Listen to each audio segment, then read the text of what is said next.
Над 500 производи треба да поевтинат за неколку дена, односно од 1 декември во склоп на така наречената празнична потрошувачка кошничка.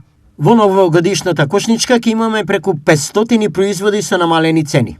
За граѓаните најбитно е што ќе бидат опфатени оние производи кои се најзастапени на трапезата за Нова година и за празниците околу Нова година, изјави заменик министерот за економија Маријан Ристески.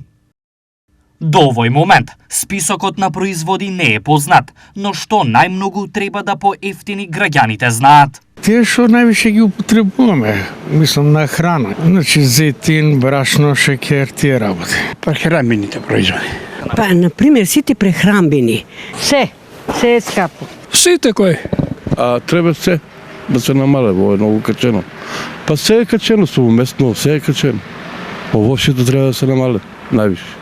Сите намалување на цените за граѓаните беа символични и не ги оправдаа очекувањата. Вината ја бараат во сите, а најмногу во трговците кои според нив вешто манипулирале со сите. Сепак, колку треба да бидат намалени цените за граѓаните да почувствуваат олеснување? 10% да се намалат најдобро би било. Знам дека нереално е повеќе да ги да очекуваме да се намалат. Треба едно 20 до 30% да се намалат.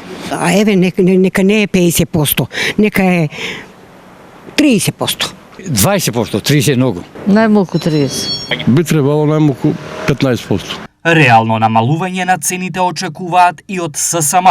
Се надевам дека ќе има намалување на цените, бидејќи веќе од прекинување на онаа мерка во октомври, многу дел од артиклите се ги зголемија цените, но сето тоа ќе го видиме на економско-социјалниот совет, кој што за една недела ќе се одржи владата, работодавачите и Сојузот на синдикати на Македонија. Во меѓувреме, од Министерството за економија и труд велат бурно се следи примената на законот за нефер трговски практики.